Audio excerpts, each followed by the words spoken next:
यदि आप विपरीतता देखें तो केवल हृदय विपरीत है। आपका नाम उत्तम श्लोक है, करुणा में शरणागत वत्सल है। महापुरुषों से सुना है, गुरुजनों से सुना है, कैसा भी कोई हो मेरी शरण हो जाए, मेरा नाम रटन करे, मुझे एक बार पुकार ले, मैं उसके अधीन हो जाता हूँ। प्रभु, हे प्रिया प्रीतम, आप आ जाओ। प्रतिपल नाम जपना, प्रतिपल उनको पुकारना है, यही नाम है। राधा लाडली जी को पुकार रहे हैं, हे करुणामयी, आप अपनी करुणा से रीझ जाइए। महापुरुषों ने आज्ञा करी है, आपसे कुछ होता है तो बहुत अच्छा, नहीं होता तो और अच्छा। प्रभु के भरोसे हो जाओ और प्रतिपल उनका नाम पुकार कर उनको बुलाओ। मुझे तो बस यही जान पड़ता है, परम पूज्य श्री राधा बाबा आज्ञा कर रहे हैं कि यदि मनुष्य अधिक से अधिक भगवान के नाम पर विश्वास बढ़ाता चला जाए तो भगवान उसे अपने आप लक्ष्य तक पहुंचा देते हैं। बस नाम से प्रीति करता चला जाए, बढ़ता चला जाए आगे। प्रभु स्वयं अपने कृपा से उसे उसके लक्ष्य तक पहुंचा देते हैं। बाबा कह रहे हैं कि ऐसा नहीं है कि ये केवल मेरी ही बात है, ये मेरी ही प्रतीति है, ऐसा नहीं है।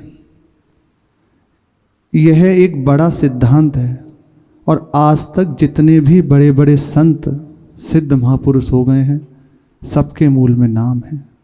वो नाम पुकार पुकार कर जीते हैं। शुरुआत में रहती है कहीं ना कहीं कि हम राम रटन कर रहे हैं तो इससे कुछ प्राप्त होगा, लेकिन महापुरुषों के जीवन में ये नहीं होता। उनका जीवन बस एक बात पे आधारित रहता है, आप मिलो मत मिलो, आपकी राजी। आप हमसे प्यार करो मत करो, आपकी राजी। ये प्रेम की बात है। लेकिन मेरे लिए बस इतनी करुणा आपकी हो कि मैं आपको पुकार पुकार के जीऊँ, आपका नाम ले ले के रो रो कर जीऊँ। मेरा जीवन पूरा इसी में हो जाए कि मेरे नेत्र अश्रु से भीगे हुए हैं, गला रुधा हुआ है, हृदय आपके लिए विकल है और बस प्रतिपल आपको पुकार के मैं जी रहा हूँ। आप आओ मत आओ, आपकी राजी है। हम इस लायक नहीं कि आपको बुला सकें, लेकिन आप इतना तो कर दीजिए। श्री भोरी सखी कहती हैं, इतनो तो कब हो हंसी दे हूँ, तुम मोहि मिलो न मिलो करुणा करी, मुँह को ढूंढत तो भटके हूँ। आप मुझे मिलिए मत मिलिए, आपकी राजी है। लेकिन मैं आपको ढूंढ ढूंढ के विकल रहूं, इतना दे दो। तुम मेरी बाह गहो न गहो हंसी, भुज उठाए मुझसे विनय करी हूं। आपकी राजी है, आप मेरी बाह पकड़िए मत पकड़िए, पर इतना तो कर दो लाडली जू, मैं भुजा उठा के कह सकूं, हे शरणागत बत्सला असरण शरण स्वामिनी जू, मैं आपकी हूं, आप मुझे अपना लो। इतनो तो कब हो हंसी दे हो। एक पुकारना, भुजे उठाए मुझसे विनय करें। कह रहे हैं, तुम मेरी विनय सुनो न सुनो हंसे। आपकी राजी है, आपको क्या जरूरत है हमारी, पर आप मेरी विनय सुनो मत सुनो, पर दीन होके मैं आपको टेरता रहूं। तुम मेरी विनय सुनो न सुनो, कब मुँह को टेरत ही रट लई हूँ। मैं आपको पुकारता रहूँ, इतना तो कर सकते हैं। इतनो तो कबहू हंसी दे हो। हम और नहीं मांगते श्री जी, इतना कर दो बस। मैं आपके लिए जीऊँ, जोलो 4 दिना ये जीवन तेरो नाम पुकारो। जब तक जीऊँ मैं श्री जी का हूँ। इसकी ठसक नेत्र आपके प्रेम अश्रुओं से भीगे और हृदय आपके लिए बिकल रहे। इतना कर मेरे लिए ऊपर करुणा कर दीजिए। आपने सब कुछ दे दिया, इतना और दे दो बस। इस पर आधार पे महापुरुष जन जीते हैं। यही उनके हृदय की दशा रहती है। आप मेरे लिए क्यों परेशान होंगे? मैं आपके लिए पुकारता हुआ रहूं। बड़े बड़े सिद्ध महापुरुषों के जीवन में ये देखा जाता है। बाबा कह रहे हैं कि वो नाम के सर्वथा आश्रित होते हैं। यह प्रेम भगवान नाम की कृपा से सहज सुलभ हो जाता है। अत्यंत उत्कृष्ट और पंचम पुरुषार्थ माना जाता है प्रेम, और ये नाम की कृपा से अत्यंत सहजता से प्राप्त हो जाता है। अन्य चाह ना करे, अन्य कामना ना करे, और बस एक बात रह जाए, प्रभु का नाम रटन करते हुए जीवन बिताना है। हृदय में जागृत हो जाएगा। अस्तु, जहाँ तक बने, बाबा कह रहे हैं, ये अत्यंत दुलार पूर्वक इनकी बात है, हृदय की बात कह रहे हैं। जो जी रहे हैं ये महापुरुष, वो कह रहे हैं सहज भाव में, जहाँ तक बने, चाहे जो भी भाव हो, जैसे भी हो, बस सकाम हो निष्काम हो, बस आप निरंतर नाम की ओर बढ़ो, नाम पकड़ लो, अधिक से अधिक नाम जप करते रहें। विनय पत्रिका में श्री गोस्वामी जी महाराज कह रहे हैं एक पंक्ति पद में, सकल अंग पद विमुख हे नाथ। सारे अंग आपके चरणों से विमुख, सकल अंग पद विमुख, आपके चरणों से विमुख। बस एक बात हरि गुरु कृपा से पकड़ में आ गई है, मुख नाम की होट लई है। जैसे बनता है आपका नाम लेते रहते हैं, और हमने सुन रखा है तुलसी ही प्रतीति प्रीति, प्रभु मूर्ति कृपामयी है। साक्षात करुणा ही प्रभु के रूप में विराजमान है, उनकी कृपा रूपी मूर्ति है। इस बात पे विश्वास कर लें, प्रभु बहुत कृपालु हैं। निश्चित हमें स्वयं आकर अपनाया है, अब तक आके स्वयं मिल जाएंगे। बस जैसे बनता है निरंतर नाम की ओर बढ़ते जाएं, नाम को पकड़ लें, सब कुछ प्राप्त हो जाएगा। पूर्व प्रसंग में सुना, श्री पंडित रामकृष्ण बाबा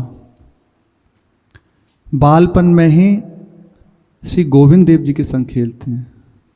एक दिन खेल रहे थे तो श्री ठाकुर संग के सखा नहीं पधारे, तो गोविंद देव जी की ओर देख के कहा कि आप आ जाओ। कंचे की गोली बार बार दिखाने लगे। ठाकुर जी से रहा नहीं गया और व्यवस्था बनाई, गोसाई जी को भेज दिया, जो दरबान थे उनको भेज दिया, और स्वयं अपनी स्वर्ण की गोलियां लेके आ गए। खेलने लगे। जब देखा कि समय अधिक हो रहा है और दरबान आने को है, प्रभु वहाँ से गोली उठा के भागने लगे। पीछे पीछे पंडित बाबा भाग रहे हैं, अरे मेरी गोली दे जा, गोली क्यों लेके जा रहा है मेरी। अब इतनी देर में ठाकुर जी चले गए। गर्भगृह के भीतर जाने ही वाले थे बाबा, तत्काल रोक दिया उनको, वहाँ के जो सेवक थे उन्होंने, और कहा कि बच्चा अंदर नहीं जाते, ये प्रभु की निज है, यहाँ केवल गोसाई जी का प्रवेश है। और वो रोने लगे तो पूछा आप रोते क्यों हो, कि मेरी गोली लेके चले गए अंदर गोविंद जी। वो तो जानते नहीं थे कि, उन्होंने कहा ये मेरी गोली लेके आ गया है। उन्होंने देखा जाकर थाली में तो गोली, स्वर्ण की गोलियों के संग वो कंचा भी रखा था उनका, लाकर गोसाई जी ने वापस दिया और समझ गए कि साक्षात प्रभु उसके संग खेलने पधारे हैं। जब अब निरंतर प्रभु का खेल प्रारंभ हो गया, अब ऐसे ही खेलते अपने सखा के संग पतंग उड़ा रहे थे। पतंग उड़ाते हुए पतंग कट गई बाबा की। अब बाबा जमीन पे लौट कर रोने लगे। बालक है ना एकदम हठ में, तो सामने से देखा प्रभु दौड़ते आ रहे हैं और कह रहे हैं रो मत, ये ले पतंग और ये मंजा, निश्चिंत रहे, प्रसन्न रहे। तुझे जब भी कुछ चाहिए मुझे बता दे, मैं हूँ ना, रो मत। लिया और घर की तरफ और आ गए कह के। घर पे माता जी ने सोचा कि कहीं ये मंदिर में से वहाँ रहते हैं, माता है ना, तो उसके लिए सोच रहे हैं कहीं वहाँ से कुछ पैसे लेके, अर्थ लेके बाजार से कुछ खरीद लिया हो, ये अपराध है। कहीं प्रभु की वस्तु की चोरी हो। सेवा अपराध में ऐसा भी आता है ये तो कि प्रभु के अगर दीपक जल रहा है प्रभु के लिए, उसकी ओट में आपको पढ़ने का भी अधिकार नहीं है, ऐसा सेवा अपराध में आता है। प्रभु की रखी हुई किसी भी वस्तु को आप भोग के भाव से नहीं देख सकते, महान अपराध है। इसलिए बस उसमें इतना ही रहे, प्रभु की वस्तु है, प्रभु के निमित्त प्रभु की सेवा बनती है, वो एक अपने सुख के लिए, अपने भोगने के लिए यदि जरा हमने उसमें से कुछ भी किया, जैसे घर में श्री जी हैं, यहाँ श्री जी हैं, उनके निमित्त वस्तु आई हुई है, यदि उसको अपने योग में लेते हैं, अपने उपयोग में लेते हैं, तो वो आपको अपराध है और गिर जाओगे आप अपने मार्ग से। प्रभु की वस्तु है, केवल प्रभु के लिए उसका यदि उपयोग हो रहा है तो आप बढ़ते चले जाओगे। कोई उसमें चाह नहीं, केवल प्रभु की सेवा के निमित्त जो कुछ हो रहा। प्रभु के रखे हुए दीपक में भी अब कितनी आशीर्वाद, उनके सामने पैर फैलाना, और भी सेवा के बताए गए हैं, सेवा निषेध की क्या क्या नहीं होना चाहिए, सेवा अपराध, बहुत सावधानी। इसीलिए महापुरुष जन प्रत्येक उसमें सावधान रहते हैं, कहीं सेवा करते हुए प्रभु की कोई अपराध न बन जाएगा। अब देखिए प्रभु की वस्तु का उपयोग, श्री कृष्णदास जी महाराज आगरा गए, प्रभु के लिए तो गए सामान लेने, उनके लिए सुंदर सौंज आदि, तो दिखाई दिया कि सामने एक नर्तकी नृत्य कर रही है, दृष्टि पड़ी, प्रभु का ही धन है, प्रभु के ही वे हैं। हृदय में आया कि अब इसको उनकी सेवा में पहुंचाना है, तो प्रभु की ही वस्तु से उनकी सेवा, उसको अपने लिए कहीं ऐसा नहीं कि अच्छा कुटिया भी छवाई वहीं रहे और स्वयं अकिंचन भाव से रहे। एक बार श्री विट्ठल नाथ जी ने श्रीनाथ जी की वस्तु को बंटवारा बांटा, कुछ होते ना जैसे पुरानी वस्तु है बांट दी और नहीं आगे, तो गोविंद जी शिष्य थे, गोविंद स्वामी, उनको जब देने को है तो तत्काल मना कर हाथ जोड़ के कहा, प्रभु मुझे बस किनका प्रसाद ही दे दीजिए, ये सुंदर सुंदर वस्त्र, ये सुंदर आभूषण या प्रभु की सोच का अधिकारी मैं नहीं हूँ, गुरु के प्रदत्त दी हुई इस वस्तु का मैं उपभोग करूँ, नहीं, ये अपराध है, प्रभु की वस्तु है, मैं नहीं इसको ले सकता, मुझे तो केवल प्रभु का किनका प्रसाद दे दो और आप करुणा करें मेरे हृदय में उनसे प्रीति बढ़ती रहे। तो गोसाई जी ये बात सुन के अत्यंत प्रसन्न हुए, बस तो देखो प्रभु साक्षात खेलते हैं उनके साथ, निरंतर श्रीनाथ जी संग में खेलते हैं। एक बार तो पीछे पड़ गए कि ये बाद में पाएगा, पहले मैं पाऊंगा, नहीं तो पहले खा के भाग जाता है और मैं बैठा रह जाता हूँ, कहा कि इसको नहीं पहले मैं दूँ। ऐसी स्थिति ये प्राप्त होता है यदि अपराध ना बने, अपराध शून्य होके।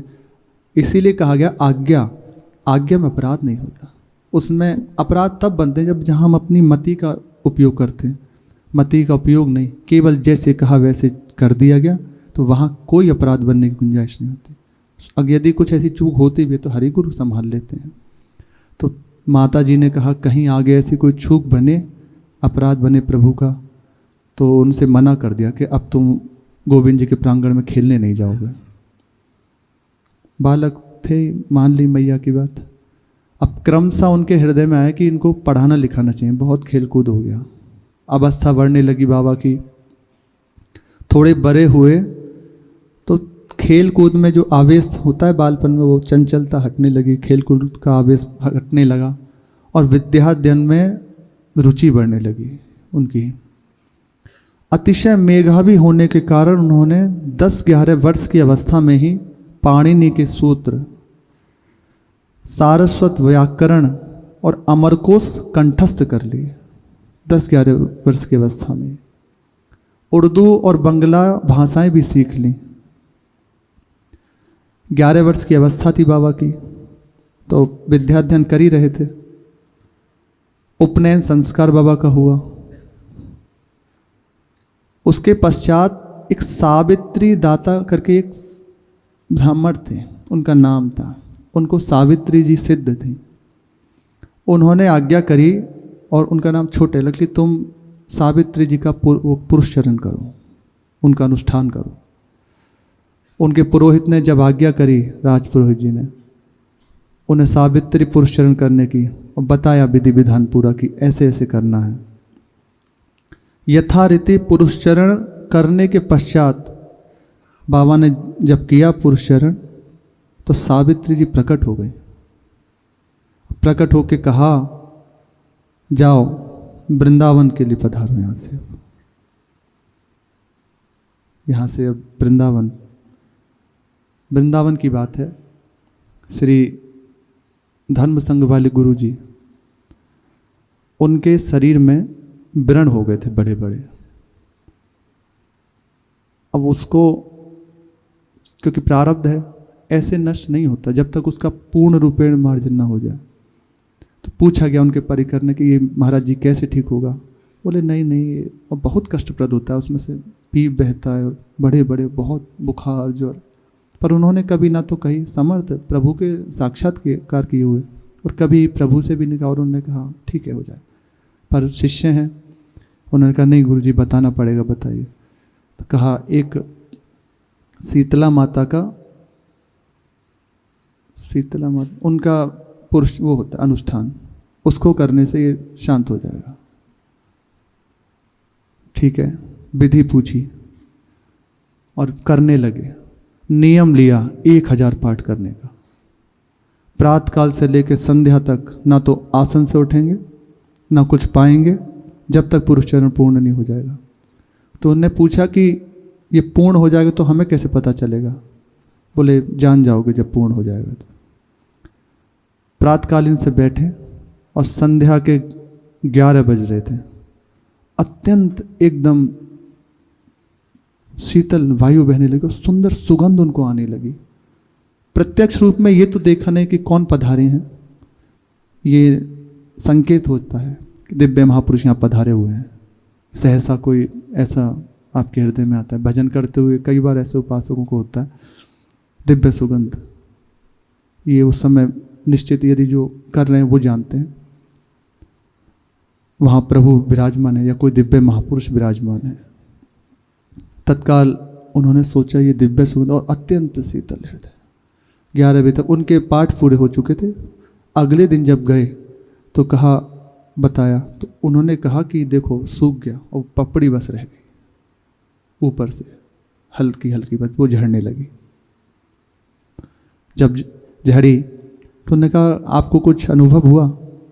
बोले महाराज जी ऐसे प्रकट रूप में तो कोई अनुभव नहीं हुआ, बस ऐसा देखा कि वहाँ एक सुंदर सुगंध रात्रि के 11 बजे करीब दिव्य सुगंध से पूरा कक्ष भर गया था और अति सुंदर शीतल वायु बहने लगी। उन्होंने कहा साक्षात शीतला माता पधारी थी। वो भले आपने दर्शन नहीं किए पर अनुष्ठान पूर्ण हुआ तुम्हारा, उसकी पूर्णता पे माता शीतला पधारी थी। बोले उसी समय हमारा हृदय जो ये जलन थी तत्काल शांत हो गई थी 11 बजे के करीब ही रात्रि में।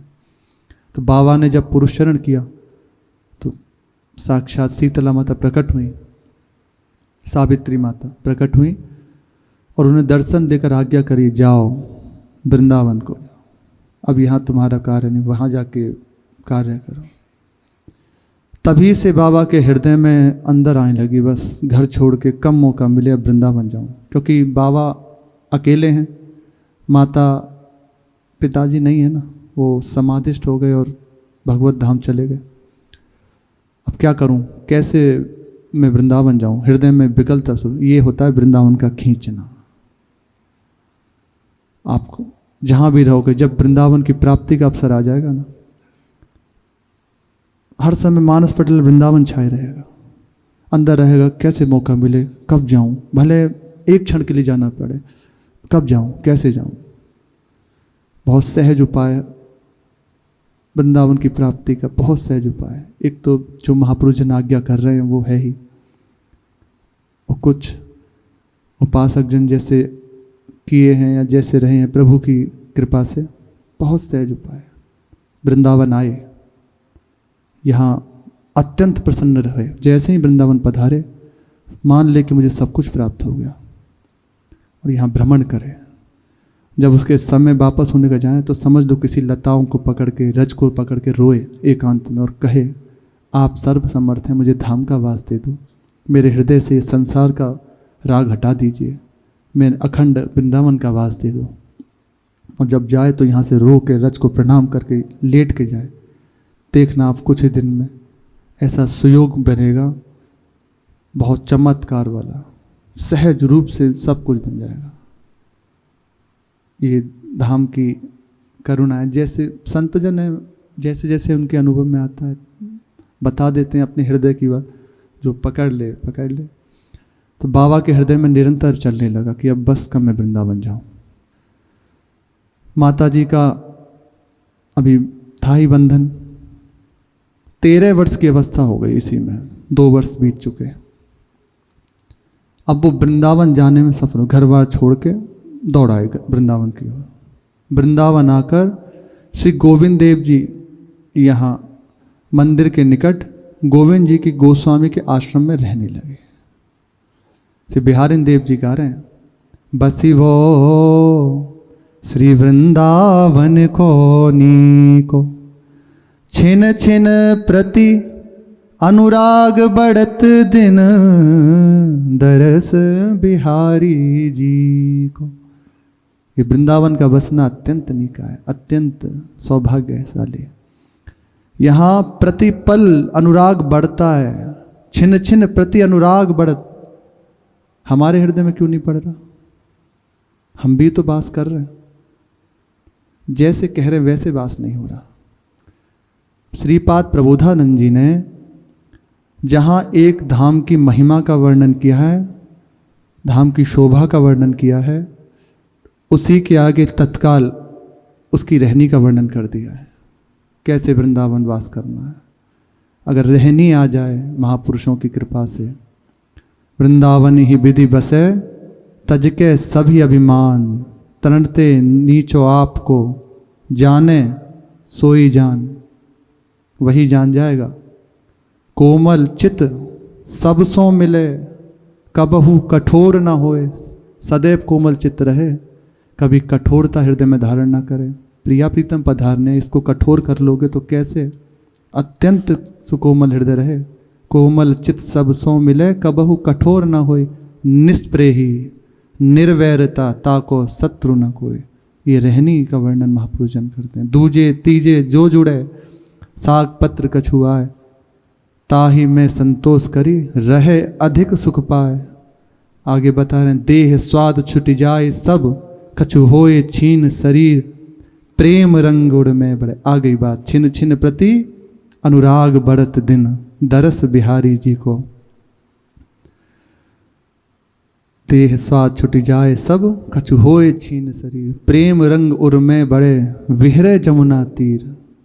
पूरी रहनी, ये रहनी वृंदावन की, ये यदि आ जाए जीवन में तो हमें भी अनुभव में आ जाएगा कि छिन छिन प्रति अनुराग बढ़त दिन, दरस बिहारी जी को। नैन श्रवण रसना रस अचवत, अंग संग प्यारी पी को। ये सौभाग्य प्राप्त हो जाएगा धाम के बास से, नेत्रों से देखने को युगल सरकार, उनकी मधुर वाणी सुनने को, निरंतर उनकी समीपता।